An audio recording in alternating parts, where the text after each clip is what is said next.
Cet épisode a été créé à partir de l'anglais en utilisant l'intelligence artificielle.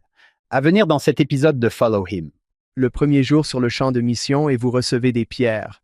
Je n'arrive pas à l'imaginer. L'une des pierres a touché ce jeune elder, n'est-ce pas? En plein dans les reins, en plein dans le dos. Dans un moment de rage et de colère, il s'est retourné et à l'époque, il était lanceur dans l'équipe de baseball de son lycée. Bonjour à tous. Bienvenue dans ce nouvel épisode de Follow Him. Je m'appelle Hank Smith. Je suis votre animateur. Je suis accompagné de mon co-animateur, John Bythway. Écoutez John, mon co-animateur John Bythway, dont les yeux sont encore dans ses orbites. Merci. Oui, heureusement. Oui, ils sont toujours là. Oui, je les ai. John Doctrine et Alliance 29 parlent d'asticots qui mangent la chair, de chair, qui tombe des eaux, et Dieu qui tombe des orbites. C'est un petit verset très joyeux. J'ai le sentiment que mes petits garçons vont l'apprécier. Notre ami Éric Richard est ici, l'une de nos personnes préférées. John, il n'a jamais participé à l'émission auparavant. Éric, bienvenue. Merci à vous deux. Tout ce que vous faites, c'est génial. John et moi connaissons Éric depuis 15 ans. Éric a parlé avec la FSI, c'est le meilleur de EFI il y a quelques années. Je ne sais pas si l'un d'entre vous se souvient de Gary Bauer, notre ami Gary. Éric est l'un des meilleurs enseignants de l'Église. Il enseigne à l'Institut de Logan. John, Éric, nous avons aujourd'hui une section des doctrines et alliances, la section 29. C'est une section importante. Elle ne ressemble à rien de ce que nous avons vu auparavant. John, à quoi pensez-vous en abordant cette section? Il arrive que nous réagissions par LOL à certaines choses. Ici, c'est WOL. Il s'agit d'une section War Out Loud. Oui, c'est ça. Certaines des choses que vous voyez ici, y compris les asticots, vous font vous demander de quoi il s'agit. Mais il y a aussi une très belle impression de plan de salut du début à la fin. Il y a beaucoup d'informations intéressantes à ce sujet. J'espère que cela donnera aux gens une idée de ce qui se passe ici. J'ai 2 garçons de 12 ans et un garçon de 15 ans. Alors j'ai hâte de lire « La chair tombera de leurs os et leurs yeux de leurs orbites », n'est-ce pas? Je pense que ils diront probablement que c'est mon verset préféré depuis le début de l'année. Éric, comme vous avez préparé la section 29, qu'allons-nous faire aujourd'hui? Le début est tout simplement magnifique. Premier verset, écoutez la voix de Jésus-Christ, votre Rédempteur, le Grand. Je suis dont le bras de miséricorde a expié votre péché. Existe-t-il un plus beau premier verset de n'importe quelle section? Tout tourne autour du Christ. Toutes les Écritures renvoient à notre merveilleux Sauveur, Jésus. Joseph Smith a enseigné ceci. Les principes fondamentaux de notre religion sont le témoignage des apôtres et des prophètes concernant Jésus-Christ, qu'il est mort, qu'il a été enseveli, qu'il est ressuscité le 3e jour et qu'il est monté au ciel. Et toutes les autres choses qui se rapportent à notre religion ne sont que des appendices de celle-ci. Je pense que ce premier verset témoigne simplement du Christ. C'est lui, c'est sa voix. Il se présente à nous, ainsi que sa merveilleuse expiation. Quelle belle façon de commencer cette section. Je lisais la semaine dernière, un ami et moi étions en train d'échanger des textos. Le mot « adoration » est intéressant parce qu'il nous invite à l'adorer. À juste titre. Il est tellement digne de notre adoration. Mais en vieil anglais, le sens originel du mot culte était « vaut la peine d'être expédié si quelque chose vaut la peine d'être expédié ». C'est de là que vient le mot « adoration ». Et cela m'a changé lorsque je pense à la façon dont je vais à l'église pour adorer ou dont je vais au temple pour adorer. Mon effort devrait valoir la peine d'être expédié à mon Seigneur et Sauveur Jésus-Christ. Waouh, j'adore. Vous ressentez la puissance de cette section et je suis sûr que cela va continuer. John, nous avons déjà mentionné qu'Éric n'était pas avec nous. C'est un bon ami de vous et de moi. Présentez-le à ceux qui nous écoutent. Éric a l'un des parcours les plus intéressants parce qu'il a grandi dans l'église baptiste Mountain View, à San Diego, et qu'il a été baptisé avec sa mère. Plus tard, Eric a fait une mission au Honduras, tout comme votre fils. C'est vrai? Votre fils Dawson a également servi là-bas. Oui, il l'a fait. Très amusant. Il a déménagé dans l'Utah pour enseigner au séminaire. Il a joué au water polo et au volleyball à l'Université d'État de l'Utah. Il a longtemps participé à la rédaction du programme d'études du séminaire en ligne. Bienvenue, Eric. Lisons un extrait du manuel Viens et suis-moi et Eric. J'ai hâte de te le confier pour que tu nous guides dans cette section. Voici comment commence le manuel Venez. Suivez-moi. Bien que l'Église de Jésus-Christ ait été organisée en 1830, de nombreuses vérités évangéliques n'avaient pas encore été révélées. Et plusieurs des premiers membres de l'Église avaient des questions. Ils avaient lu les prophéties du livre de Mormon sur le rassemblement d'Israël et l'édification de Sion. Comment cela allait-il se produire? Les révélations qu'Hiram Pudge prétendait avoir reçues spéculaient sur ce sujet, ce qui ne faisait qu'accroître la curiosité du membre. D'autres personnes s'interrogeaient sur la chute d'Adam et Ève et sur la mort spirituelle. Le Seigneur a accueilli ces questions en 1830 et il accueille nos questions aujourd'hui. Tout ce que vous demanderez avec foi, a-t-il dit aux saints, unis dans la prière. Vous recevrez ce que j'aurai ordonné.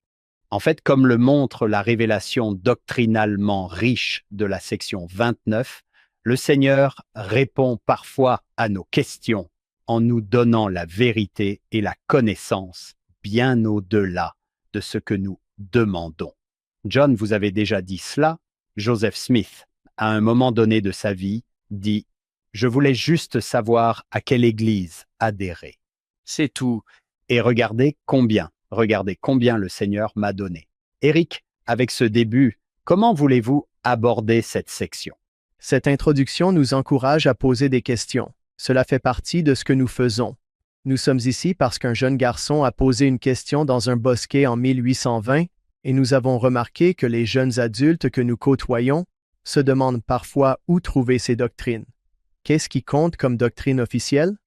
Ces dernières années, nous avons eu des discussions très intéressantes à ce sujet dans mes classes. Vous savez, notre doctrine fondamentale est que Jésus est venu, a vécu, est mort et est ressuscité. C'est notre doctrine fondamentale. Nous avons des enseignements officiels qui peuvent changer avec le temps. Les conférences, le Liaona, Ensign, les sites web de notre matériel d'église, nous avons des enseignements de soutien que nous aimons. Le centre d'études religieuses de l'université BYU est formidable.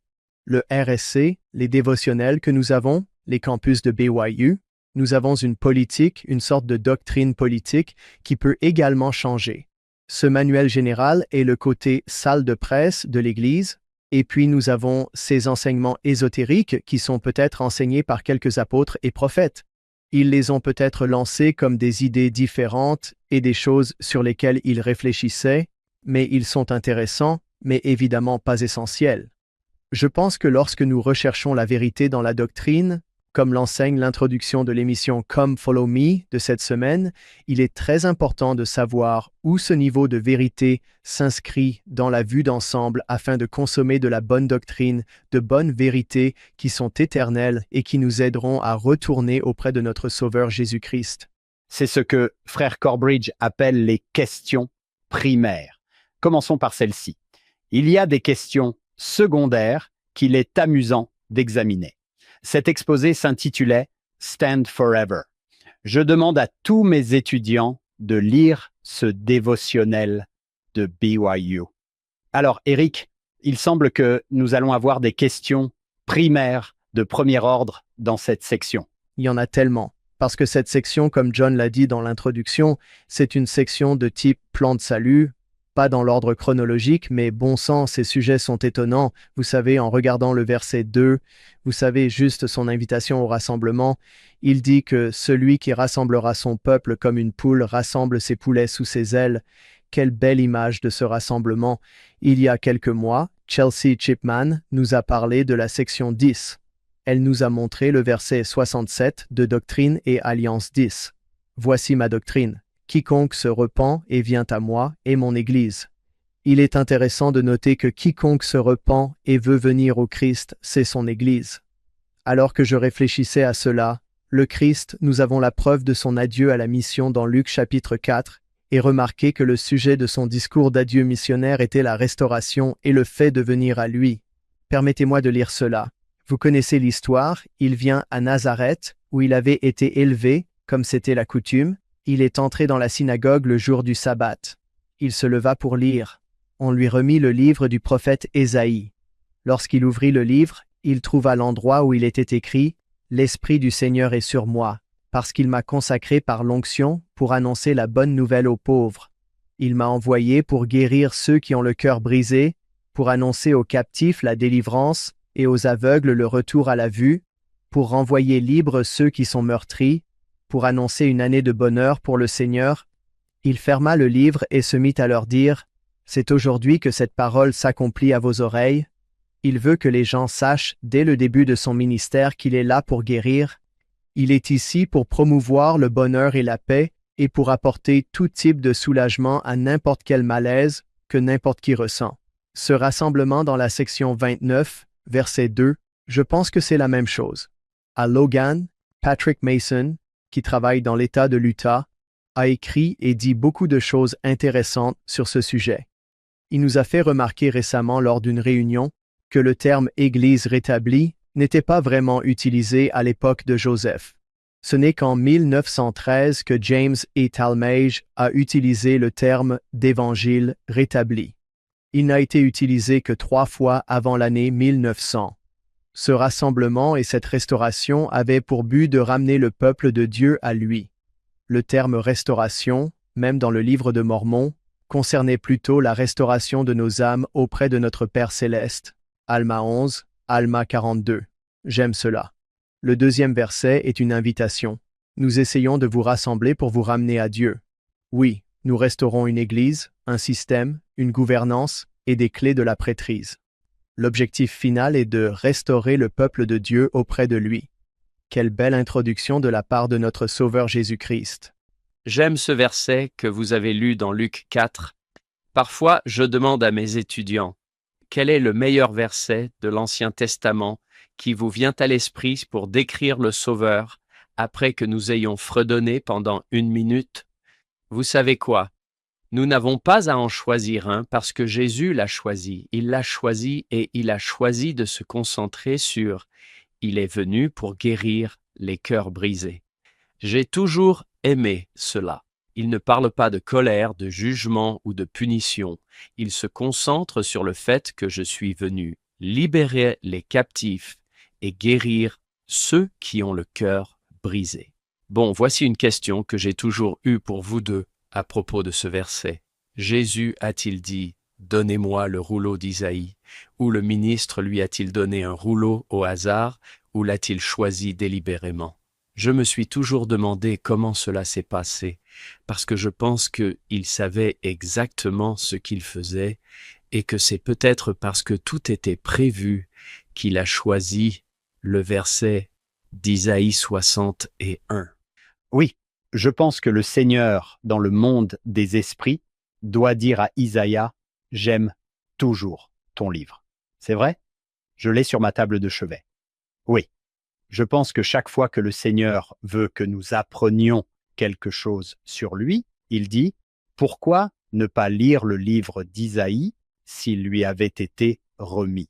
Je pense que c'est celui qu'il aurait choisi de toute façon.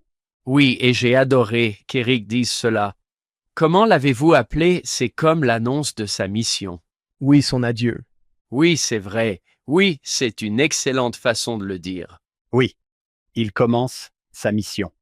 Nous y sommes. Juste en passant, tous les deux, nous en avons parlé avant d'appuyer sur le bouton d'enregistrement. J'ai remarqué, John, que nos meilleurs épisodes, mes meilleures leçons, mes meilleures conférences, si je me concentre sur la guérison, la délivrance, si je me concentre sur ces choses, je me sens bien après. Mais parfois, j'ai essayé d'impressionner, je me suis demandé ce que les gens pensait de moi. Cette personne, au fond, elle observe mon cours. Aime-t-elle ce qu'elle entend? Ai-je l'air assez intelligent? Ces leçons tombent généralement à plat. Évidemment, je ne pense pas que le Sauveur ait voulu cela, mais je pense qu'il y a là un modèle pour nous en tant qu'enseignants. Concentrez-vous sur ce qui peut guérir aujourd'hui. Et cette imagerie, c'est ce que fait la maman poulet, c'est ce que fait la poule. Elle veut protéger, rassembler et guérir ses petits poussins. Et c'est ce que le Christ nous invite à faire et à jouir de cette paix, de cette sécurité, de cette protection, de cette miséricorde et de cette puissance qui viennent de son rassemblement. Cette section est l'une de ces 50 versets. Nous ne pouvons pas tous les citer, mais vous savez, regardez le verset 4. En vérité, je vous le dis, vous avez été choisis hors du monde pour annoncer mon évangile au son des réjouissances et au son de la trompette. Un de mes collègues a surpris une conversation avec le président Hinckley. Il se trouvait dans le même ascenseur au même moment et alors qu'il montait, ce qui doit être un moment fort lorsque vous êtes dans un ascenseur avec un prophète de Dieu, il était en train de plaisanter. Il a fait un commentaire sur le fait que mon ami avait mentionné qu'il avait l'impression qu'il y avait trop de suceurs de cornichons dans l'Église. Des gens un peu aigris. Il est vrai qu'il y a des choses lourdes dans ce monde. Je ne veux pas du tout les minimiser. Mais cette idée, au verset 4, que nous sommes censés annoncer l'Évangile avec le son de l'allégresse. Il est intéressant de noter que, tout au long des Écritures, il nous est demandé d'être légers et de porter du levain, et vous serez le sel de la terre. Nous sommes censés aider ceux qui souffrent de toutes les manières possibles pour guérir ces cœurs brisés, promouvoir la paix et le bonheur. L'un de mes collègues, un autre de mes amis, a utilisé cette analogie que je lui ai volée et qu'il a entendue de la bouche d'un autre. C'est l'une de celles qui ont peut-être été partagées ici et là, mais beaucoup de mes étudiants sont dans une école à l'université. L'idée d'une bourse d'études, il y en a 2 différentes auxquelles on peut prétendre. La première est la bourse pour les saints des derniers jours qui travaillent dur. Pour en bénéficier, il faut être un saint des derniers jours. Il faut obtenir un score supérieur à 31 à l'ACT et avoir une moyenne générale de 3,9 ou plus. Vous devez suivre au moins 12 crédits par semestre. Chaque année, vos progrès sont réévalués afin de déterminer si la bourse sera maintenue. Hank et John, considérez-vous cette bourse comme un cadeau ou une récompense? Oh, wow! Cela ressemble à du travail? C'est vrai? On dirait un paiement pour tout ce travail. Écoutez l'autre bourse. Ils l'ont appelée la bourse grâce. Tout d'abord, les frais de scolarité complets en plus des frais de scolarité, des livres, des frais, d'un plan de repas, d'un tutorat gratuit, d'un ordinateur portable flambant neuf chaque année, d'une mise à niveau du téléphone portable chaque année. Il n'y a pas d'exigence de moyenne générale, pas de minimum d'heures de cours, pas de conditions pour conserver la bourse. Elle est offerte gratuitement à tous ceux qui la demandent. Considérez-vous cette bourse comme un cadeau ou une récompense? Cela ressemble à un cadeau. C'est notre évangile. Je pense vraiment que lorsque le Seigneur nous invite à proclamer son évangile au son des réjouissances, je pense que c'est le message que nous devons crier sur les toits. C'est tout simplement magnifique. Je pense que nous nous inquiétons parfois de savoir si j'en fais assez, si je fais assez de pain, si je vais assez au temple et si je jeûne exactement 24 heures. Et toutes ces choses sont bonnes. Ne vous méprenez pas, mais le don gratuit de la grâce qu'il nous a donné est merveilleux. Éric, cela ne vous rappelle-t-il pas le discours de frère Kéharon, bienvenue dans l'Église de la joie? Il dit, « Nous sommes membres de l'Église de Jésus-Christ. Nous sommes membres de l'Église de la joie. Et nulle part notre joie, en tant que peuple, ne devrait être plus apparente que lorsque nous nous réunissons chaque sabbat lors de nos réunions de la Sainte Seine pour adorer la source de toute joie. Ici, nous nous réunissons avec les familles de notre paroisse et de notre branche pour célébrer la Sainte Seine, notre délivrance du péché et de la mort et la puissante grâce du Sauveur. Comme tu l'as dit, Éric, nous venons ici pour faire l'expérience de la joie, du refuge, du pardon, de l'action de grâce et de l'appartenance que nous trouvons en Jésus-Christ. Mon accent n'est pas aussi bon que le sien, mais tout le monde devrait revenir cette semaine au verset 4, le son de l'allégresse, et écouter ce discours. John, Si je peux m'en prendre à vous, vous savez que le verset 5 contient l'un de vos principes préférés sur le fait qu'il est un défenseur. Vous avez beaucoup enseigné sur ce sujet. Pouvez-vous insérer ici quelque chose que vous aimez sur le fait qu'il est notre défenseur? Oh, vous êtes si gentil. Frère Holland a récemment écrit un livre intitulé « Un témoin pour ses noms ». Vous aimez les mots, vous avez passé en revue tous ces noms différents pour le Sauveur. En ce qui me concerne, l'avocat est mon surnom préféré pour le Sauveur. Quand on pense à un avocat, il y a au moins 3 parties impliquées. Quelqu'un va défendre quelqu'un d'autre.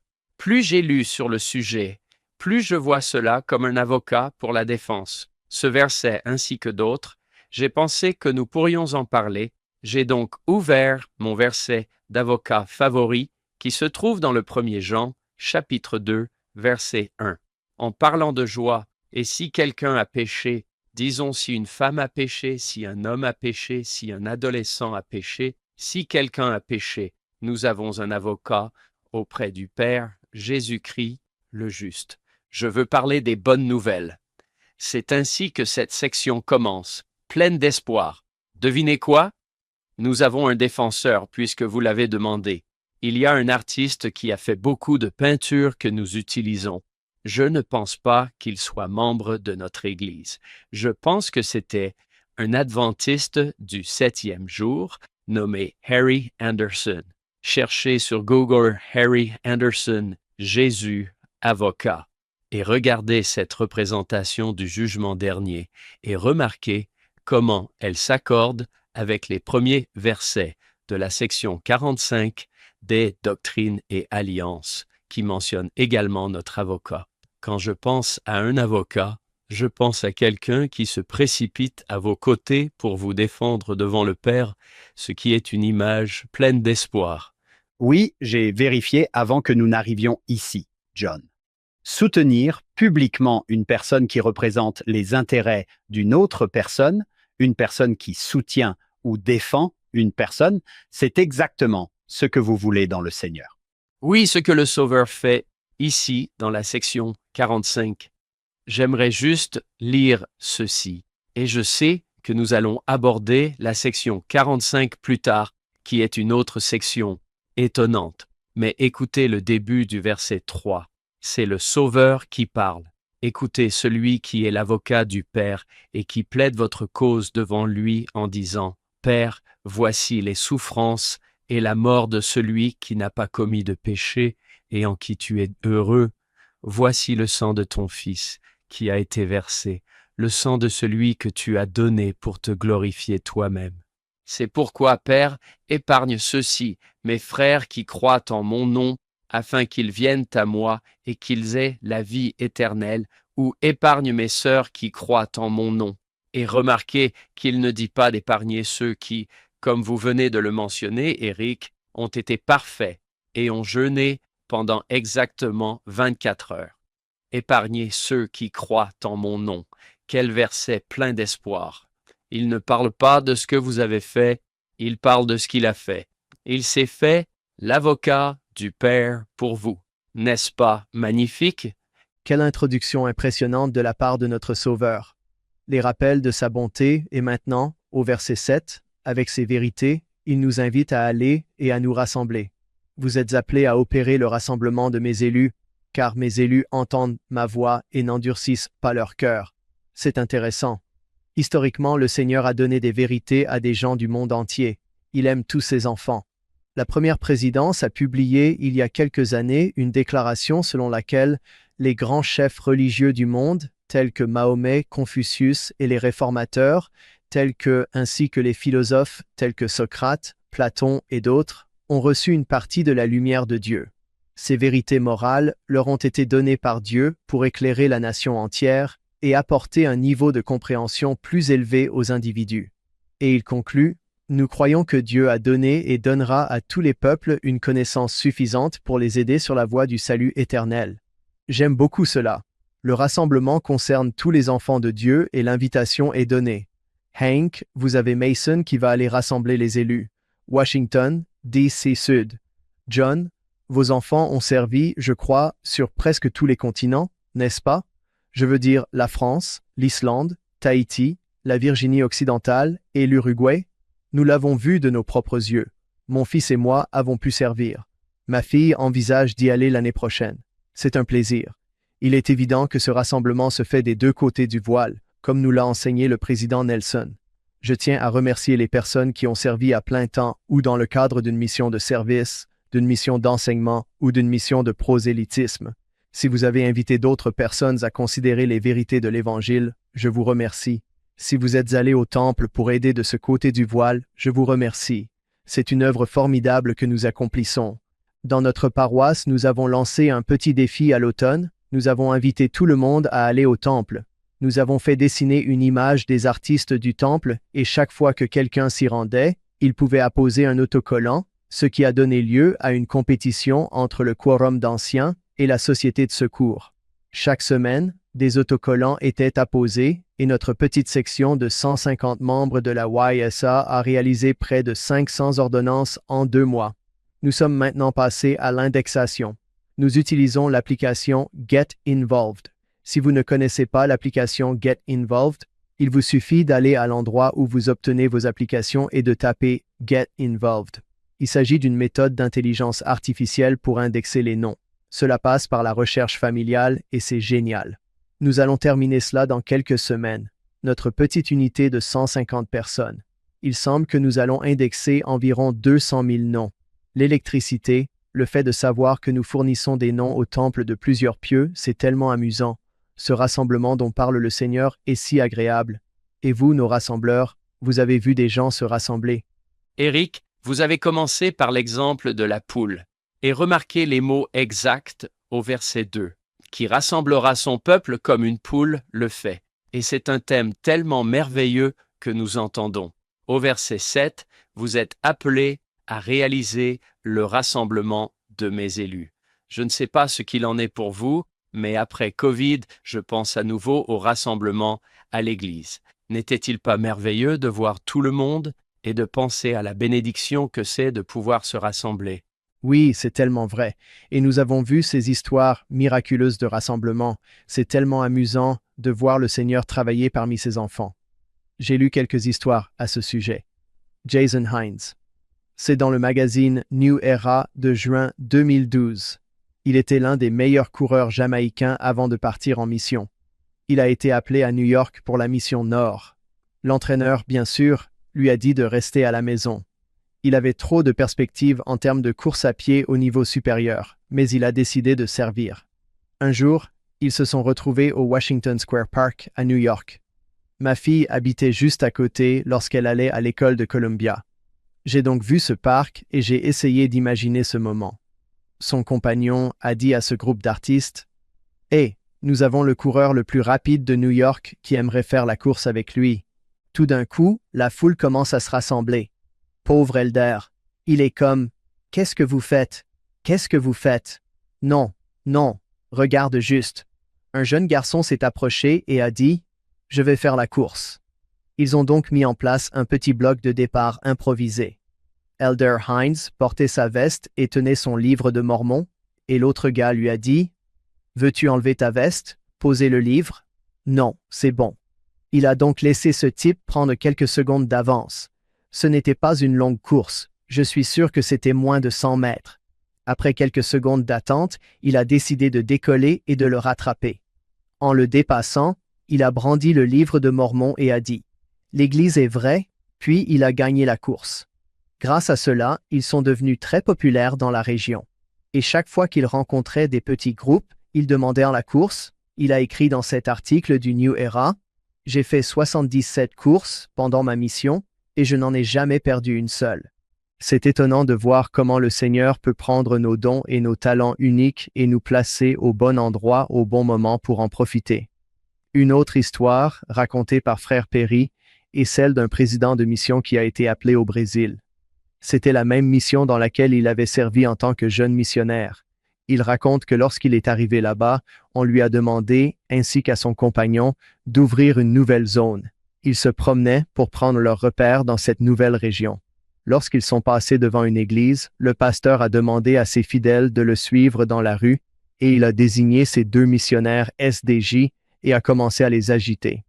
Le groupe s'est emparé de pierres et a commencé à les lancer sur les 4 missionnaires. Pouvez-vous imaginer que le premier jour sur le champ de mission, vous vous faites lancer des pierres? Je ne peux pas imaginer que l'une de ces pierres ait atteint ce jeune elder, n'est-ce pas? En plein dans les reins, en plein dans le dos, dans un moment de rage et de colère, il s'est retourné et à l'époque, il était lanceur dans l'équipe de baseball de son lycée. Il était prêt à lancer la pierre quand le Saint-Esprit lui a dit « Hé, je ne t'ai pas envoyé ici pour lancer des pierres aux gens. » C'est vrai? Mais il s'est figé parce qu'il s'est dit « Si je laisse tomber la pierre, ils vont continuer à nous frapper. Que dois-je faire? » Et l'Esprit l'a aidé et nous sommes si reconnaissants de l'aide de l'Esprit. Il y avait un poteau téléphonique au loin. Au lieu de lancer des pierres à ses fidèles, il s'est retourné et a lancé cette pierre en plein centre de ce poteau téléphonique. Les gens ont reculé d'un pas en réalisant qu'il aurait pu frapper n'importe lequel d'entre nous entre les 2 yeux, comme dans l'histoire de David et Goliath. Quelques personnes ont alors ramassé des pierres et ont commencé à les lancer sur le poteau téléphonique, en essayant encore et encore. Ils n'ont pas réussi à le toucher. Ils n'y arrivaient pas. L'un après l'autre, l'elder a frappé le poteau téléphonique en plein centre. Chaque fois qu'il passait devant cette petite église, des gens sortaient et défiaient les missionnaires en leur lançant des pierres. Et ces concours de lancer de pierres se sont transformés en discussions missionnaires qui se sont transformées en baptême de convertis. Et je me suis toujours demandé, vous savez, des années plus tard, quand ce jeune elder est maintenant le président de la mission, si certains des dirigeants de cette petite région étaient des lanceurs de pierres de l'époque. Qu'est-ce qu'il sait faire? Il est doué pour lancer des pierres. Quel que soit notre don, quel que soit notre talent, il nous est demandé de l'apporter aux pieds de Jésus. Il veut rassembler son peuple et il peut utiliser n'importe quel talent.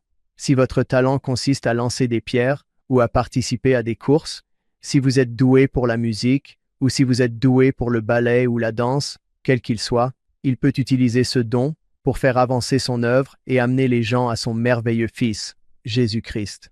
Waouh, c'est fantastique. Et c'est juste, je ne sais pas, ce genre d'histoire est le son de l'allégresse. Déclarer mon évangile avec le son de l'allégresse. Si chaque missionnaire affichait ce verset dans son appartement pendant quelques semaines, ce serait l'église de la joie. Comme l'a dit frère Kéharon, j'ai pensé à ce verset dans Moroni 6, l'église s'est réunie pour jeûner, pour prier, pour s'entretenir les uns avec les autres du bien-être de leurs âmes.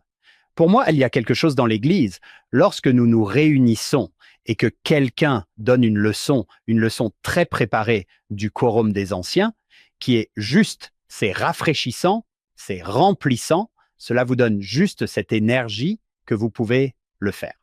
John, j'ai déjà parlé de l'époque où j'étais un jeune père et où les anciens de la paroisse donnaient de merveilleux conseils. Il y a quelque chose dans le fait de se réunir pour parler les uns aux autres du bien-être de nos âmes. J'aime ce verset, c'est un peu comme le petit manuel de Moroni Instruction de qui dit de se parler les uns aux autres. Il ne s'agit pas d'écouter une personne chaque semaine, il s'agit de parler les uns avec les autres du bien-être de nos âmes. Comment allez-vous dans votre famille? Comment allez-vous? Comment gérez-vous cela? Oui, c'est ainsi que nous avons travaillé là-dessus, et c'est ainsi que le Sauveur nous a aidés. Cette petite phrase signifie beaucoup pour moi. Que nous nous parlons les uns aux autres et que nous avons des appels, puis nous jouons des appels musicaux et nous nous relayons tous et nous continuons. Et je suis personnellement très reconnaissant. Vous savez, il y a des années, des missionnaires ont fait du tractage auprès de ma mère et moi, Elder Jolie. Il venait d'Australie et a fait une mission très tard. Je pense qu'il est parti à l'âge de 25 ans, il avait presque atteint la limite d'âge. Pendant les derniers mois de sa mission, il était en train de faire de la propagande, en bon missionnaire, et il est tombé sur nous. Soit dit en passant, son président de mission, très inspiré, l'a fait servir avec son Elder Jolly, qui servait avec Elder Smiley, et c'était une inspiration, n'est-ce pas? En fait, quand ils ont frappé à la porte, ma mère, vous savez, après l'approche de la porte, « Je suis Elder Jolly, je suis Elder Smiley, nous voulons parler de Jésus. » Elle a dit que personne n'avait le temps pour ça. Elle les a renvoyés. Et heureusement, l'un de ses chers amis au travail a dit « Hé, écoutez, passez par-dessus leur nom, Écoutez leur message. C'est tellement bien. Ils sont revenus et le reste appartient à l'histoire. Mais j'ai été nourri par tant de bonnes personnes, comme vous le citez dans Moroni, qui ont été si gentilles avec ma famille en grandissant, vous savez, les Plums et Touchet, et vous savez, les Giacaloni et les Wisely et Dolores. La liste est longue. Et maintenant que je suis père et que j'élève des enfants, il y a des gens dans nos paroisses, les Lund et les Blotters. Et je veux dire que je pourrais continuer à citer toutes ces personnes qui ont été si bonnes. Il y a ici une belle doctrine selon laquelle nous prenons soin les uns des autres, nous connaissons le nom de chacun, nous nous aimons et nous sommes là pour nous soutenir les uns les autres. C'est tellement bien. Oui, ils seront rassemblés en un seul lieu, sur la face du pays. Ils seront rassemblés en un seul lieu, à la surface du pays, pour préparer leur cœur et se préparer en toutes choses. Cela ressemble à une famille de la paroisse rassemblée en un seul lieu pour se préparer en toutes choses pour l'avenir. Commençons par aborder la seconde venue. C'est une introduction tellement centrée sur le Christ qu'il donne dans la section 29. Puis il va aborder certains des événements qui vont se produire avant son retour. Au verset 9, il cite Malachie 4.1 « Car l'heure est proche, le jour est bientôt là, où la terre est mûre. » Lorsque quelque chose est mûr, cela signifie que cela ne peut pas s'améliorer. Elle ne peut qu'empirer. Imaginez un fruit mûr, il est parfait. C'est le moment. La situation ne va pas s'améliorer. Il ne peut qu'empirer au point de devenir immangeable. Sa liste se poursuit. Les orgueilleux, les gens qui font passer leur volonté avant celle de Dieu, ceux qui font le mal, dans Malachie 4.1, il y a une note de bas de page pour faire le mal, et il est question d'immoralité sexuelle. Il y aura une époque dans notre monde où nous serons consumés par l'immoralité sexuelle, et c'est ce que nous voyons. Je suis tellement reconnaissante de la formulation de notre question de recommandation au temple qui demande si vous vous efforcez d'être moralement propre. J'adore cela. Et évidemment, le Sauveur a offert de pardonner, car nous devons nous repentir d'avoir participé à des actes impudiques. Puis il dit ceci, « Je les brûlerai, dit le Seigneur des armées, afin que la méchanceté ne soit plus sur la terre. » Je ne sais pas ce qu'il en est pour vous, mais je me suis posé des questions à ce sujet. Certains de ces versets sont un peu difficiles à comprendre. Vous pensez à l'incendie et à la destruction, et lorsque ma fille est allée à New York, juste après le début de la pandémie dans le métro, ils avaient ce chariot qu'ils amenaient, voiture par voiture, avec une lampe UV. Il suffisait d'appuyer sur un bouton pour que le virus soit tué. Historiquement, j'ai toujours pensé que la destruction des méchants était un long processus, des semaines et des mois, au cours duquel les gens souffraient à moitié morts pendant des jours ou des semaines. Mais je me demande si son arrivée ne pourrait pas être un nettoyage instantané, un peu comme ce système de lumière UV qu'ils avaient pendant la pandémie, car son but est-il de purifier ou de torturer? Ézéchiel 33.11 dit « Je ne prends pas plaisir à la mort des méchants. Cela ne lui plaît pas du tout. » Il est intéressant de constater que, tout au long des Écritures, le terme le plus souvent utilisé est celui de purification, plutôt que celui de destruction, depuis Luc et 2 Thessaloniciens jusqu'à Jacob 5, avec la parabole de la vigne. Il y a une purification qui a lieu et je suis reconnaissant qu'ils comprennent que si les gens ne se sont pas repentis, ils ne seront pas en mesure de supporter sa présence et nous aurons tant de signes avant sa seconde venue où les gens peuvent choisir de se repentir et d'être préparés pour sa venue. Éric, alors que nous commençons ici, il n'y a pas beaucoup d'enseignants dans l'Église qui écrivent un livre sur la seconde venue. Pouvez-vous nous dire ce qui s'est passé? Je sais que c'était il y a un certain temps, en 2017, mais l'une des raisons pour lesquelles je vous ai invité, c'est que non seulement vous êtes un excellent enseignant, mais que vous avez étudié la seconde venue. Qu'est-ce qui a provoqué cela? J'ai un ami, Terry White, avec qui j'ai enseigné et qui a allumé un feu en moi au sujet de la seconde venue. J'ai travaillé avec lui après l'école pendant quelques années et j'ai été captivé par ce sujet. Plus je lisais, plus je me rendais compte qu'il s'agissait d'un sujet porteur d'espoir. Je pense que beaucoup de nos concitoyens s'inquiètent de la mort, de la destruction et de tout le reste. Cela fait partie du processus. Je voulais simplement partager un message d'espoir et de bonté à propos de notre Sauveur Jésus-Christ et de la façon de se préparer à son retour. C'est tellement amusant de diffuser ces bons messages qui nous permettent de nous réjouir de l'évangile de Jésus-Christ.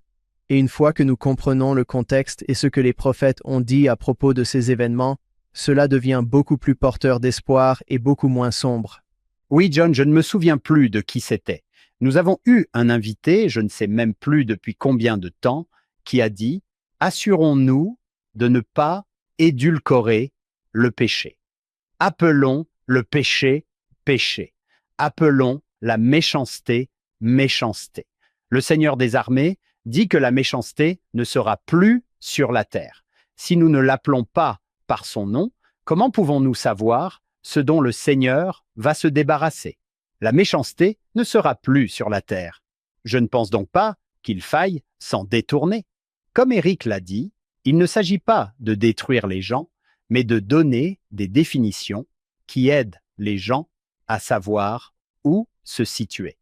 Si c'est le mot que le Seigneur va utiliser, cette méchanceté ne sera plus sur la terre. Je veux savoir ce que c'est. Oui, c'est vrai. Oui, je suis tellement reconnaissant pour ses limites.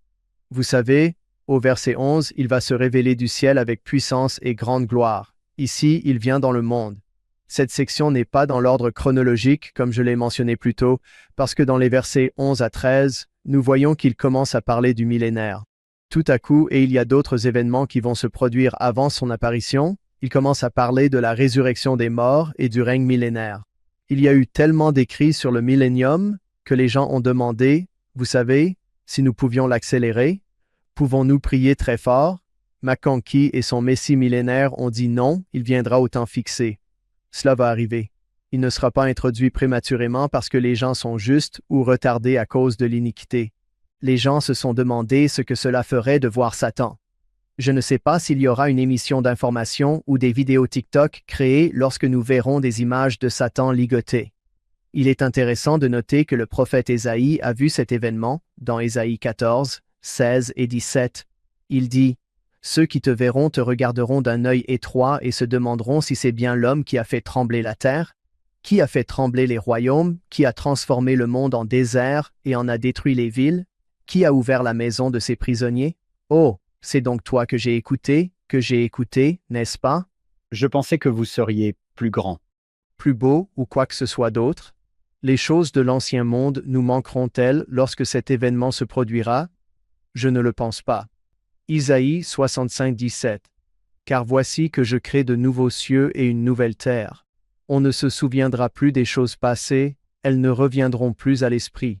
Vous pensez à certaines des grandes choses de notre monde, les beignets frais de Krispy Kreme, ou peut-être un biscuit crumble, ou je ne sais pas pourquoi je vais toujours vers les glucides, mais j'aime les glucides, tout cela sera oublié.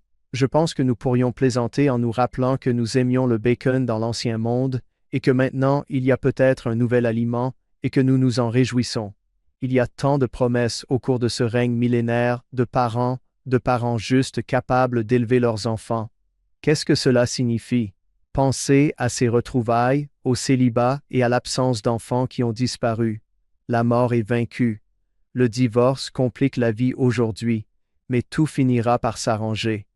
Éric, vous avez écrit votre livre sur l'Apocalypse. Ces derniers chapitres sont magnifiques. Vous savez, nous pensons au livre de l'Apocalypse, aux bêtes et à la femme sur les eaux. Il s'agit d'Apocalypse 19:7. Réjouissons-nous, soyons dans l'allégresse et donnons-lui gloire, car les noces de l'agneau sont venues et son épouse, Israël, son peuple, s'est préparé. C'est Apocalypse 20 et 1:4. Dieu essuiera toutes les larmes de leurs yeux. Il n'y aura plus de mort, il n'y aura plus de chagrin ni de cris, il n'y aura plus de douleur. Et ce que vous avez dit, Éric, car les choses anciennes sont passées, n'est-ce pas? L'ancienne terre a disparu. J'ai hâte d'y être. Vous pensez à d'autres fêtes d'anniversaire? Je veux dire des fêtes de 100e anniversaire pendant le millénaire? Lorsque vous aurez 100 ans, Isaïe 65, 20, il n'y aura plus de nourrisson ni de vieillard qui n'ait pas rempli ses jours, car l'enfant mourra et aura 100 ans, mais le pécheur qui aura 100 ans sera maudit. Pouvez-vous imaginer la transformation qui se produit lorsque nous atteignons l'âge de 100 ans? Pouvez-vous imaginer la fête du 100e anniversaire de votre grand-mère et le joyeux anniversaire de votre chère grand-mère? Et lorsqu'elle souffle les bougies, peut-être se transforme-t-elle à nouveau dans la fleur de l'âge. Et quelle époque! Dans notre manuel de l'étudiant de l'Ancien Testament, il est dit que les cultures seront plantées, récoltées, mangées, que l'éducation sera encouragée, que nous irons encore à l'école. Les hommes continueront à s'occuper de leurs propres besoins et affaires. Les progrès réalisés au cours du millénaire dépasseront tout ce que les hommes ont pu imaginer. Imaginez les progrès de la technologie. Peut-être qu'au cours du millénaire, imaginez les vérités. Pensez aux livres auxquels nous aurons accès pendant le millénaire. Ce sera une époque formidable. Bien sûr, les emplois pourraient être amenés à changer. Les médecins, les esthéticiennes, les croque-morts, je pense qu'ils seront au chômage. Désolé si vous travaillez dans ces domaines, mais nous serons probablement au chômage nous aussi, car Isaïe 65, 24 dit « Avant qu'ils n'appellent, je répondrai. Pendant qu'ils parleront, j'entendrai. » Il est intéressant de noter que si nous avons une question à poser pendant le millénaire, nous entendrons la réponse avant même de l'avoir posée. Disons que vous lisez le livre d'Isaïe ou le livre de l'Apocalypse et que je me demande si cela ne pourrait pas « Oh, mais quel oh! Mais comment? Oh, avant qu'il n'appelle, je répondrai. Quelle époque pour être en vie? » Vous savez, le point culminant est bien sûr la ligature de Satan. Le livre de l'Apocalypse parle de cette ligature à la section 101 que vous étudierez plus tard. En ce jour-là, Satan n'aura plus le pouvoir de tenter aucun homme. Un Éphésiens 22:15 à cause de la justice de son peuple. Satan n'a aucun pouvoir. On dirait qu'il sera lié par le pouvoir de Dieu, mais aussi par le peuple de Dieu qui choisit de ne pas l'écouter. Le président Kimball a enseigné un jour que lorsque nous choisissons de suivre le Sauveur, Satan est lié dans la vie de cette personne, à un certain niveau. Vous pouvez commencer le millénaire chez vous? Quelle imagerie! Depuis le début, les gens s'interrogent sur différents événements spécifiques. Nous avons dit tout à l'heure que nous connaissions le jour exact de la seconde. Nous ne le savons pas, personne ne connaît le jour ni l'heure. Tout au long de l'histoire, les gens se sont demandé si c'était l'incendie de Jérusalem. Était-ce en 1666? Le grand incendie de Londres.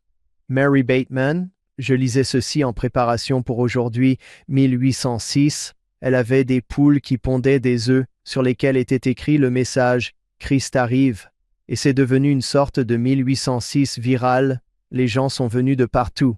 Cette femme avait des poules qui pondaient des œufs sur lesquels était écrit « Le Christ vient ». Elle faisait payer aux gens un penny pour regarder un de ses œufs. Il s'est avéré que je me sens mal pour les poules que Marie prendrait l'œuf, n'est-ce pas? Le message « Le Christ arrive » et elle réintroduisait l'œuf dans l'œuf. C'était un énorme canular, mais les gens y ont cru. Ils pensaient vraiment que le Christ allait venir en 1806 et les gens de la Première Guerre mondiale pensaient qu'en 1914, c'était l'événement qui allait bientôt arriver. Et bien sûr, vous vous souvenez de l'an 2000, l'année 1999. Que se passera-t-il lorsque nous atteindrons l'an 2000 et que le calendrier Maya reviendra en décembre 2012? Est-ce que ce sera la fin du monde? Parce que leur calendrier s'est terminé, et même l'année dernière, en 2024, avec cette éclipse solaire totale, 7 ans après la précédente, qui a traversé le pays et est passée par le Missouri, et voilà. Un X marque l'endroit, ce sera un signe, et nous aurons cette seconde venue, mais rien ne s'est passé. Les gens ont donc essayé de déterminer quand cela allait se produire. Nous ne le savons tout simplement pas. Éric, laisse-moi te suivre. Vous avez dit qu'entre le verset 13 et le verset 14, nous changeons. C'est bien cela? Il parlait du millénaire et de la grandeur de la couronne de justice. Tu seras avec moi, nous ne ferons plus qu'un. Et puis vous dites qu'au verset 14, nous faisons un saut en arrière. C'est bien cela? Avant qu'il ne vienne? Et tout comme le livre de l'Apocalypse, les 2 premiers chapitres sont son témoignage de Jésus. Ensuite, il y a ses lettres, puis les signes des temps. Mais tout d'un coup, il y a une grande rupture au chapitre 12 de l'Apocalypse. On revient à la vie antérieure à la terre, là où cette guerre a commencé, puis au chapitre 13 ou 14, on parle de cette bête et de ce dragon, et de ce que sera la méchanceté dans les derniers jours. Enfin, ce n'est qu'au chapitre 19 que nous avons la seconde venue, et, au chapitre 20, le millénaire avec la résurrection. Jean a eu une vision très similaire qui n'était pas chronologique. Je ne sais pas pourquoi le Seigneur n'a pas de liste chronologique des événements. Je me demande s'il s'inquiète d'une mentalité de liste de contrôle parmi ses enfants. Il disperse ces vérités un peu partout, peut-être pour que nous nous tournions vers les Écritures afin d'essayer d'assembler les choses. Si je ne fais qu'une marque, je pourrais marquer entre 13 et 14 qu'il y a eu un changement. Dans ce même verset 14, il est dit qu'il y aura de plus grands signes dans les cieux en haut et sur la terre en bas. Notre prophète, le président Nelson, s'est fait l'écho de ces mêmes paroles. C'est l'un de ses premiers discours après avoir été soutenu. Notre Sauveur et Rédempteur, Jésus-Christ, accomplira certaines de ses œuvres les plus puissantes d'ici à son retour. Nous verrons des indications miraculeuses que Dieu le Père et son Fils Jésus-Christ président cette Église en majesté et en gloire. Nous avons vu beaucoup de choses depuis 2018 en ce qui concerne les œuvres les plus puissantes de Dieu, et je pense que nous continuerons à en voir jusqu'à ce qu'il apparaisse au monde. Je voulais juste regarder la toute fin du verset 13 et obtenir ce message d'expiation, la toute dernière phrase du verset 13. Même si je suis, sois avec moi, afin que nous soyons un, c'était la grande prière d'intercession. Le but de tout cela est que nous puissions être un avec le Christ. Comment cela s'accomplit-il? L'expiation ou l'expiation? Éric, je me demande si le Seigneur ne nous montre pas la fin. Au milieu, il semble qu'il va faire sombre, mais nous savons déjà qu'il y aura de la lumière à la fin. J'aime cette section 76, tout à fait dans le même sens que ce qui a été exposé en termes de notre vision et que l'ordre doit, c'est évident, être inspiré. Ce sont les paroles de Jésus-Christ. Revenons au premier verset de l'article 29. Oui, laissez-moi vous montrer à quoi ça va ressembler. Commençons par les ténèbres. N'est-ce pas les prochains versets que nous avons? Verset 16. Une grande tempête de grêle est envoyée pour détruire les récoltes de la terre. Apocalypse 8, 7 parle d'un feu mêlé de sang. Je ne sais pas trop comment cela fonctionne. Il pourrait y avoir un studio C sur la façon dont cela fonctionne. Apocalypse 16, 21 dit que ces pierres sont de la taille d'un talent. Un talent équivaut à 76 livres. Imaginez une boule de bowling, une boule moyenne, je ne sais pas, 13, 14, 15 livres. Il s'agit d'un grêlon de 76 livres mélangé à du feu et du sang. Quand j'étais à l'école, il y avait un météorologue qui a pris la densité moléculaire de la glace et de la grêle. Et ses estimations ont montré que cette boule de grêle aurait un diamètre de 20 pouces et demi et se déplacerait à une vitesse terminale de 200 miles à l'heure. Pouvez-vous imaginer la destruction des cultures? Oui, cela suffirait à aplatir un bâtiment. Verset 17. À cause de la méchanceté du monde, je me vengerai des méchants, car ils ne se repentiront pas.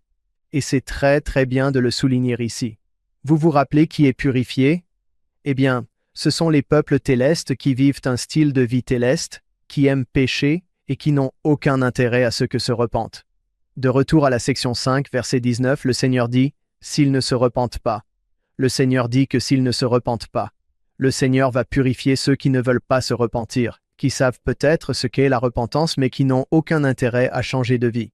Mais c'est intéressant, la miséricorde du Seigneur est si bonne tout au long de l'Ancien Testament, en particulier Ézéchiel qui a vu ces derniers jours. Souvent il disait en fait il est utilisé 50 fois dans la Bible seul. En ce jour-là, ils sauront que je suis le Seigneur leur Dieu. Il y aura tant de signes, de grands prodiges, ces œuvres les plus puissantes. Il sera tellement évident qu'il y a un Dieu. Il sera tellement évident que quelqu'un vient, que cela va arriver. Les gens sauront parfaitement que le Christ vient. Malgré cela, ils choisiront de ne pas se repentir. Il ne s'agit pas d'une attaque furtive avec ces grêlons. Il y aura beaucoup de signes et d'avertissements le long du chemin, et il invite simplement les gens à venir, à se repentir. Laissez-moi vous purifier. Et s'ils écoutent, ils seront épargnés. Sinon, ils devront être purifiés en préparation du retour de notre Sauveur. John, vous souvenez-vous de la section 19 où le Seigneur dit « Je ne veux pas que vous souffriez. S'il vous plaît, repentez-vous. Repentez-vous, s'il vous plaît. » Ce n'est pas que le Seigneur dise « Oh, c'est ma partie préférée. » Il donne, comme Éric l'a dit, beaucoup d'avertissements disant que la méchanceté, tout ce système est en train de s'effondrer. Je ne veux pas que vous y soyez. La phrase qu'il utilise, je pense, est « Moi, Dieu, j'ai souffert ces choses pour qu'ils ne souffrent pas s'ils se repentent. » Et Éric, Merci d'avoir lu qu'il ne se repentirait pas. C'est toujours ce qui me saute aux yeux. Quelle est la différence entre ne pas se repentir et ne pas pouvoir se repentir? Oui, c'est vrai. Vous avez choisi délibérément de ne pas vous repentir et vous êtes invité en permanence à vous repentir. Dieu est miséricordieux à l'égard du repentir. Alors, 3 acclamations. Repentons-nous. Éric, en tant que professeur d'écriture, alors que nous abordons les prochains versets sur les asticots et la chair qui se détachent des os, comment aidez-vous vos étudiants à faire la distinction entre le sens figuré et le sens littéral? Comment aidez-vous vos élèves à faire la distinction entre le sens figuré et le sens littéral? Parfois, quelque chose est figuratif. Parfois, c'est un symbole et parfois, c'est littéral. En tant qu'enseignant, comment faites-vous? Je sais que ce n'est pas toujours évident. Je pense qu'il y a un modèle. J'ai vu que s'il y a une prophétie ou une vision isolée ou même un principe, si c'est juste une fois, je n'y accorde pas autant d'importance. Mais s'il y a plusieurs prophètes, plusieurs visions qui voient exactement la même chose, je pense qu'il y a quelque chose. Et les versets 18, 19 et 20, ce sont des versets grossiers. Je veux dire que ce sont des asticots, des mouches et de la chair qui se détachent des os qui pourraient se produire. C'est une révélation du Seigneur lui-même.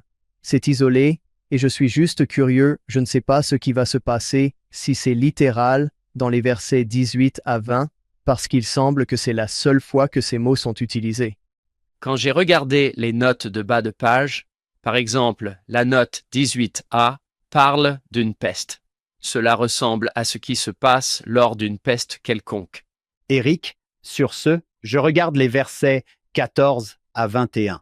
Il me semble que c'est une description de la chute, le jardin d'Éden, la chute d'Adam et d'Ève, la méchanceté, les pleurs et les gémissements, la mort qui frappe les gens, une église grande et abominable. Il semble que le Seigneur dise, vous êtes déjà dans cette situation. Vous expérimentez la chute tous les jours. Je pense que l'un des plus grands indicateurs de la chute est cet état d'esprit envers les choses qui ne sont pas célestes.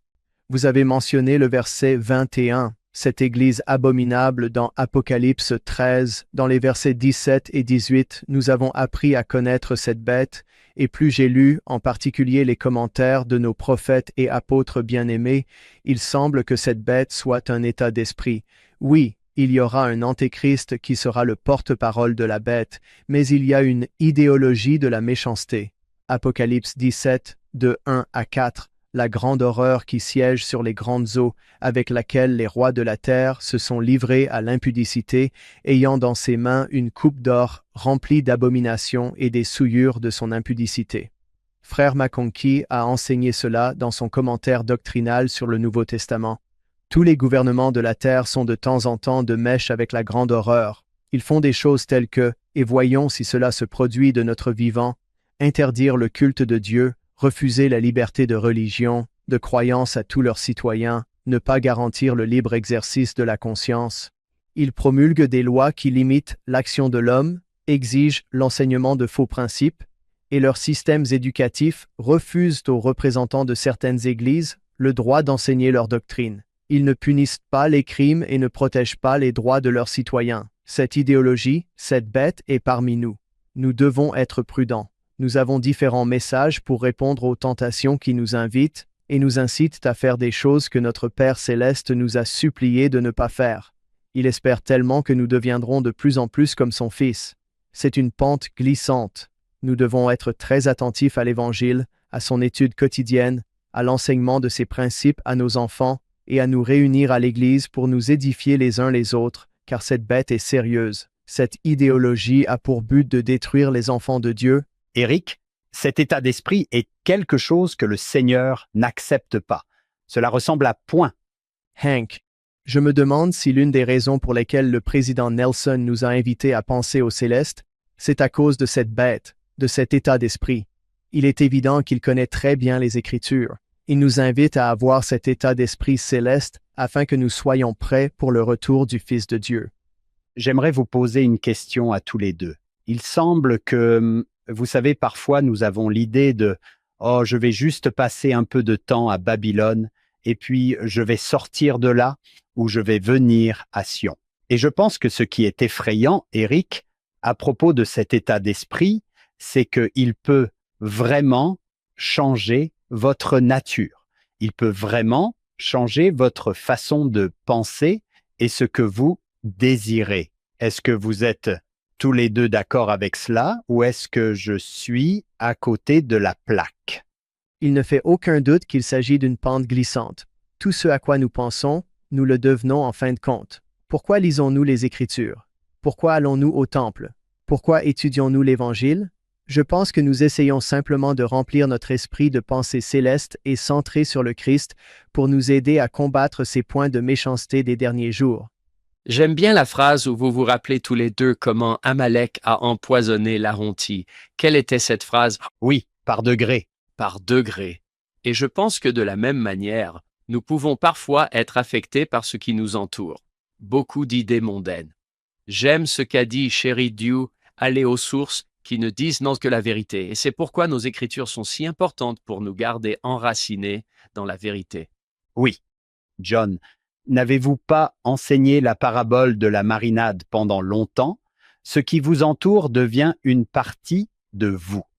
Je ne sais pas si vous avez déjà rencontré Dallin Bales. Il a participé à de nombreuses productions de l'Église. Il a joué, probablement, Hiram, souvent. Je pense qu'il est Alma, l'Ancien, dans certaines vidéos de l'Église. Mais il était le fantôme dans la troupe itinérante du fantôme de l'opéra. C'est un chanteur formidable. Je veux dire, si vous vous êtes déjà senti intimidé, faites chanter Dallin Bales, ramenez-le à la maison, remplissez la salle, et ensuite vous serez le suivant et je peux faire Barney Fife, mais je ne sais pas chanter. Quoi qu'il en soit, nous avons pris l'avion pour rentrer chez nous. Je lui ai demandé ce qu'il faisait ces jours-ci et s'il voyageait toujours. Il m'a répondu qu'en fait, j'enseignais au séminaire. C'était il y a de nombreuses années. Je ne sais pas ce qu'il fait maintenant, mais il m'a dit que son mentor lui avait dit quelque chose dans le domaine de la musique, je suppose, et qu'il lui avait dit « Dallin, quelle que soit ton intention première, tu finiras par devenir ce dont tu t'entoures. » J'ai dû prendre un papier pour écrire cela, mais c'était la base de toute cette idée, Hank, que ce dans quoi vous marinez, vous devenez ce dans quoi vous marinez. Et nous devons mariner dans les bonnes choses. Eric, j'aime bien que vous appeliez cela un état d'esprit. Je pense que c'est judicieux. Vous savez, en regardant le verset 22, je suis curieux de savoir si c'est ce qui cause le verset 22. En vérité, je vous le dis, quand les 1000 ans seront écoulés, les hommes recommenceront à renier leur Dieu. C'est comme s'ils avaient oublié les 1000 ans et qu'ils commençaient à faire des choix. Certains parlent de la bataille de Gog et Magog et Hank. Vous avez mentionné ces changements dans la chronologie. Il semble qu'il s'agisse d'un autre changement. Nous entrons maintenant dans le dernier moment du millénaire qui nous mènera aux jugements finaux qui se produiront. J'ai lu ce poème. Lorsque vous arriverez au paradis, vous verrez probablement de nombreuses personnes dont la présence sera un choc pour vous. Mais restez très silencieux. Ne les regardez même pas. Il y aura probablement beaucoup de gens surpris de vous voir là. Je sais que ce sera mon cas. Mais quel moment pour se lever et rendre compte de ce que l'on est devenu. Frère Oakes a dit qu'il ne s'agit pas de la somme totale, mais de ce que vous êtes devenu. Et je pense que pour devenir une créature céleste, il faut d'abord avoir des pensées célestes. Eric, j'adore ce poème. Je pense que ma professeure de mathématiques de 3e à Snow Canyon Middle School sera choquée et stupéfaite si elle me voit dans le royaume céleste. Voyons maintenant les versets 23 à 26. La fin viendra. Le ciel et la terre seront consumés et disparaîtront. Il y aura un nouveau ciel et une nouvelle terre. Les choses anciennes disparaissent. Toutes choses deviendront nouvelles. L'archange Michel va sonner de la trompette, tous les morts se réveillent, leurs tombeaux s'ouvriront, ils sortiront. Oui, tous. Pouvez-vous imaginer ce moment de résurrection? Il y a quelques années, Frère Holland a donné une conférence intitulée « Like a Broken Vessel », comme un vase brisé. Nous sommes en octobre 2013, la beauté et la majesté sont au rendez-vous. Il a écrit qu'un jour, des êtres chers que nous savions handicapés dans la mortalité se présenteront à nous glorifiés et grands. d'une perfection à couper le souffle dans leur corps et leur esprit. Ce sera un moment palpitant. Je ne sais pas si nous serons plus heureux pour nous-mêmes d'avoir été témoins d'un tel miracle, ou plus heureux pour eux d'être pleinement parfaits et enfin libres. Quel jour ce sera dans les versets 23 à 26? En fait, le président Snow a dit qu'il n'y a rien de plus grandiose qu'un corps ressuscité. Avez-vous des projets pour la résurrection? Où voulez-vous être lorsque ce moment arrivera? Je veux être sur une tombe. Oh, emmenez-moi au cimetière. Je veux juste assister à ces retrouvailles. Des gens qui ont souffert de troubles mentaux, des gens qui ont des besoins particuliers, des gens dont le corps n'a pas fonctionné correctement, des gens à qui il manque un bras ou un organe. Pouvez-vous imaginer ce qu'ils doivent ressentir et être enveloppés dans les bras de leurs proches? C'est un véritable spectacle qui s'offre à nous. John, toi et moi avons perdu nos 2 parents, et quel jour, n'est-ce pas? Entendre à nouveau ces voix, parler, et comment allez-vous? Je sais. Qu'avez-vous fait? Je ne peux imaginer la joie des parents qui ont perdu leurs enfants. Pouvez-vous imaginer les retrouvailles? Le Seigneur doit sourire à l'idée que nous puissions tous les voir. Nous avons hâte de les voir, de les revoir, de les embrasser, d'entendre leur voix et de rire avec eux. C'est comme la phrase « Il y a de l'espoir qui sourit brillamment devant nous. Il y a tant d'espoir devant nous. Il y a tant d'anticipation devant nous qui nous aide à traverser les jours difficiles lorsque nous pensons à ce qui nous attend. » Voici une pensée de Joseph Smith que j'ai toujours aimée. Toutes vos pertes vous seront rendues à la résurrection, à condition que vous restiez fidèles. Par la vision du Tout-Puissant, je l'ai vu. La pensée de l'anéantissement est plus douloureuse pour moi que celle de la mort. Si je n'ai pas l'espoir de revoir mon père, ma mère, mon frère, mes sœurs et mes amis, mon cœur éclaterait en un instant et je devrais descendre dans ma tombe. L'attente. J'aime qu'ils disent cela. L'attente de revoir mes amis au matin de la résurrection réjouit mon âme et me fait résister aux maux de la vie.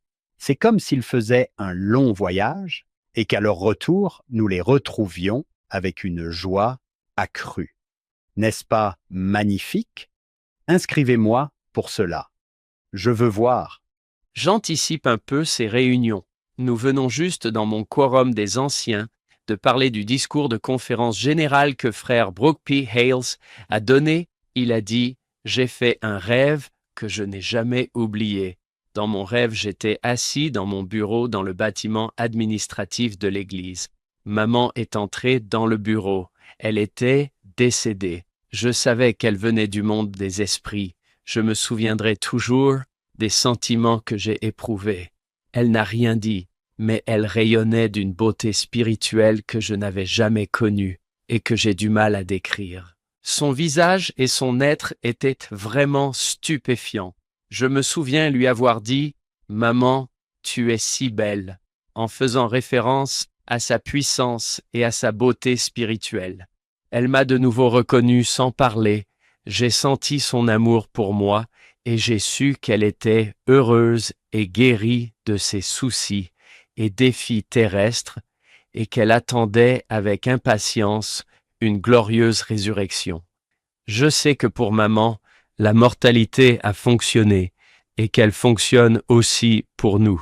C'était le titre de son intervention. La mortalité, ça marche.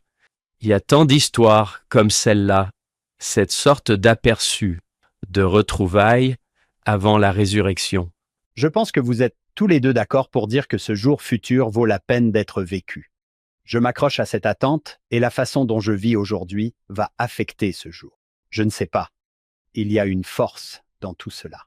Il y a de l'énergie là-dedans. Je veux le verset 27. Les justes seront rassemblés à ma droite pour la vie éternelle. Quelle promesse! L'un d'entre vous est-il gaucher? Je ne le suis pas. 11% de la population est gauchère. Je suis gaucher. Alors quand je lis des versets sur la main droite, je m'inquiète. Pensez à cette main droite. Combien de fois nous l'utilisons? Chaque semaine avec Sainte Seine. Nous utilisons nos mains dans le temple et dans d'autres ordonnances. Il y a quelque chose de magnifique à être sur la main droite de Dieu, cette main d'alliance. Le président Nelson a enseigné que l'un des plus grands compliments que nous puissions recevoir dans la mortalité est d'être connu comme un gardien de l'Alliance. Nos apôtres et nos prophètes nous ont invités à nous joindre à ce rassemblement sur sa main droite. Hank, vous avez lu une partie du discours de frère Kéaron. Permettez-moi de lire un autre paragraphe. Le plan magnifique et fabuleux de notre Père est conçu pour vous ramener à la maison, et non pour vous en empêcher. Personne n'a construit de barrage routier et n'a posté quelqu'un pour vous faire demi-tour et vous renvoyer. Dieu vous poursuit sans relâche. Il met tout en œuvre pour vous ramener. N'est-ce pas merveilleux? Frère Cornish, quelques années plus tôt, nous sommes en 2016. Permettez-moi d'être direct et clair. Les réponses à la question « Suis-je assez bon? Vais-je y arriver ?» sont oui, vous allez y arriver. Vous êtes assez bon? Oui, vous allez y arriver tant que vous continuez à vous repentir et que vous ne rationalisez pas ou ne vous rebellez pas. Le Dieu des cieux n'est pas un arbitre sans cœur qui cherche une excuse pour nous exclure du jeu. Il est notre Père parfait et aimant qui désire plus que tout que tous ses enfants reviennent à la maison et vivent avec lui. Oui, cette promesse d'être rassemblés est incroyable. C'est merveilleux. Cette phrase « Dieu vous poursuit sans relâche », elle va de pair avec l'expression « Voici mon œuvre et ma gloire ». Parfois nous lisons que c'est votre travail et votre gloire de réaliser l'immortalité et la vie éternelle de vos enfants, et vous échouez. Nous lisons cela de manière totalement erronée. Ce qu'il dit, ce n'est pas votre travail, c'est mon travail. J'aime ce qu'a dit frère Kéaron. Dieu vous poursuit sans relâche, vous et vos enfants. Cela donne beaucoup d'espoir aux gens. J'espère. Eric, John, je peux entendre un parent à la maison avec des enfants qui ne sont plus actifs, qui ne vivent pas les commandements de Dieu, et ils pensent « Oh non, n'est-ce pas? Ils ne seront pas à la droite de Dieu, et je vais perdre cet enfant. » Que diriez-vous à quelqu'un qui sent sa poitrine se serrer et son cœur s'emballer en pensant qu'il va perdre cet enfant? John, j'ai aimé ce que vous avez dit, à savoir que c'est l'œuvre de Dieu. C'est la gloire de Dieu. C'est son enfant. Je sais que vous aimez l'allégorie de Zénos dans Jacob 5. L'allégorie de Zénos est le A d'un Q et d'un A. Le Q se trouve dans Jacob 4. Comment est-il possible que ceux-ci, après avoir rejeté la tête de l'angle, soient jamais construits dessus? Eh bien, parce que Dieu est un très bon jardinier et qu'il sait quand tailler et quand attendre et qu'il poursuit sans relâche ses oliviers. Il ne veut pas en perdre un seul. Cela m'aide de penser que c'est son travail, sa gloire, et qu'il est vraiment bon dans ce qu'il fait, et d'être disponible. Soyez à l'écoute des sollicitations. Gardez la foi, continuez à avancer, et laissez-le faire son travail. Le fils prodigue, assis dans cette porcherie, après avoir dépensé et gaspillé tout son héritage, vivant parmi les porcs, quelle est la chose qui lui a permis de rentrer chez lui ou même de penser à rentrer chez lui? Il savait qu'il pouvait revenir. Il savait que son père l'aimait, qu'il serait toujours le bienvenu à la maison. Aucune famille n'est parfaite. Si quelqu'un a des enfants qui luttent, qui s'interrogent sur l'Évangile, qui sont sur leur propre chemin, je pense que ce qui les ramènera à la maison, c'est l'amour. Si nous les aimons d'un amour inconditionnel, je pense qu'ils seront encouragés à rentrer à la maison parce que c'est le reflet de l'amour que le Père Céleste a pour eux. C'est fantastique. John, Eric, j'adore ce que vous avez dit. Quand je pense à quelqu'un qui écoute et qui pense « Oh non, je pense que ce que vous avez dit tous les deux peut calmer ce cœur. Je pense que ce que vous avez dit tous les deux peut calmer ce cœur. C'est l'enfant du Seigneur. Il l'aime plus que vous. » Pour reprendre les mots de Joseph Smith, il a tout prévu pour la rédemption de cet enfant. Une dernière réflexion à ce sujet nous vient de Stephen Robinson. Et Eric, vous avez canalisé votre Stephen Robinson en disant qu'il s'agit d'un état d'esprit. Il écrivait sur la vision de Néphi, qui est très similaire, n'est-ce pas Eric, à ce que nous lisons aujourd'hui. Il dit que, de même qu'il y a des membres de l'Église de Jésus-Christ, des saints des derniers jours qui appartiennent à la grande et abominable Église en vertu de leur loyauté envers Satan et son style de vie, Éric dirait l'état d'esprit. De même, il y a des membres d'autres églises qui finiront par appartenir à l'agneau en vertu de leur loyauté envers lui et son style de vie, ce qui les amènera à accepter les ordonnances salvatrices. Et puis ceci, je demande à chaque parent qui me dit « Qu'est-ce que je vais faire pour cet enfant ?» Je les interroge sur le cœur de leur enfant. Son cœur est-il bon? Et à chaque fois, « Oh oui, c'est une si bonne personne. Ils aiment leurs voisins, ils aiment leur famille. » Le frère Robinson a dit que la distinction est basée sur qui a votre cœur et non sur qui a vos dossiers.